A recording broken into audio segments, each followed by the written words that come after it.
If you caught Monday's kickoff video, here's where those rate projections hit your actual loan file this week.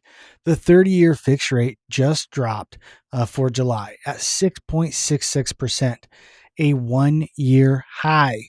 And debt service coverage ratio pricing on best tier deals right now has likely drifted into a 6.15 to about 6.5% range, with the average that I've been seeing this week of about low sevens to mid sevens. And this morning's job report just complicated that picture significantly. I'm Robert with Open Lane Funding, and today we're doing a deep dive on what exactly is driving this move and what it means for your deal. Here's the mechanisms. The Freddie Mac primary mortgage market survey showed the 30-year fixed rate rising for 3 straight weekly prints. 6.58% on July 3rd, then 6.66% on July 30th. Now that's up 11 basis points from the July 16th baseline of 6.55, and that's up 23 basis points from the July 2nd cycle of 6.43. The 15-year fixed moved in lockstep from 5.93 to about 6.04%. Now, What's driving this isn't the oil prices this time. It's the Federal Reserve. The July 29th meeting held rates at 3.5 to about 3.7%, but with an unusual 9-3 vote because there were 3 regional presidents that dissented. You had Cleveland's Beth Hammock, Minneapolis's Neil Kashkari, and you had Dallas's Lori Logan. They dissented in favor of an immediate 25 basis point hike. Now, that's the hawkish dissent slate. That's the most hawkish dissent slate of this entire cycle. The CME Fed Watch had September hold probability around 66% before the meeting.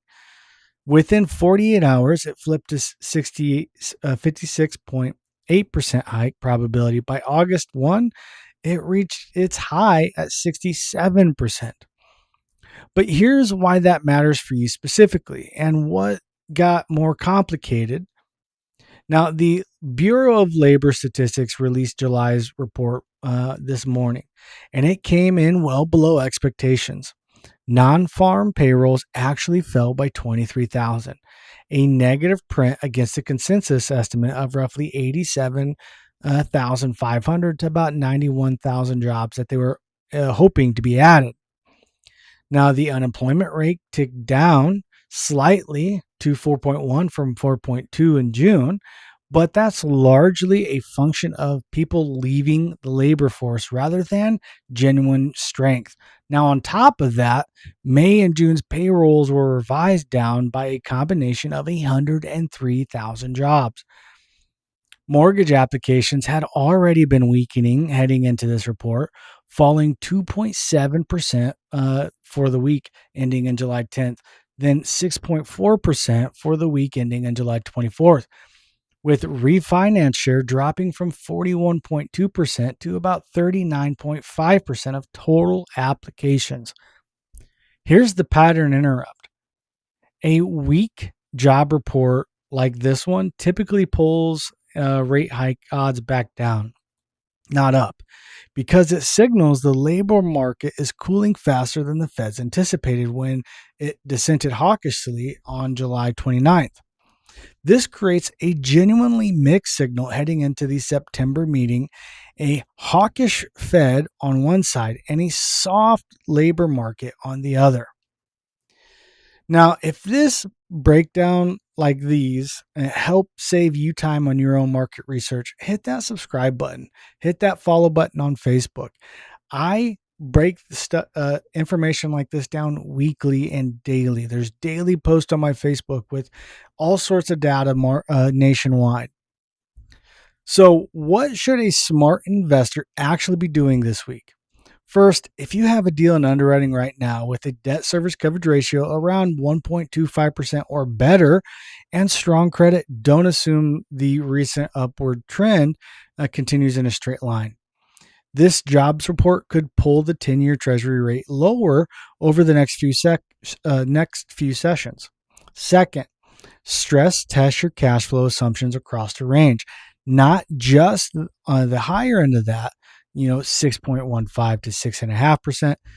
And what I'm seeing this week, low sevens, mid sevens, for that DSCR pricing range.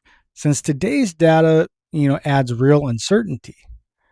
The third, now watch July's inflation data landing August 12th, which, guess what, we're going to be covering, which will now carry even more weight given this weaker labor signal and will heavily influence whether the hiking basis for the July 29th solidifies or unwinds.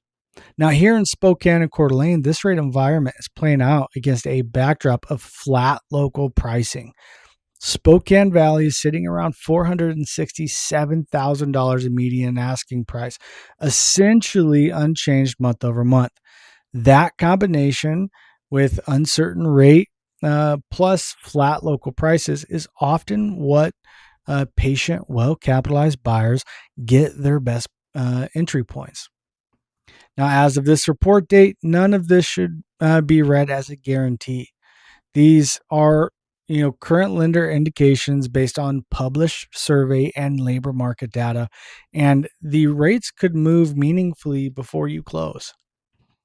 If you want an actual loan scenario broken down, reach out to me at 208-215-9936. Visit my website. A lot of information on there. You can go fill out an app. I can get you some information there as well. That is openlanefunding.com. I look forward to everybody on Monday. If you have anything that I can do for you, please reach out.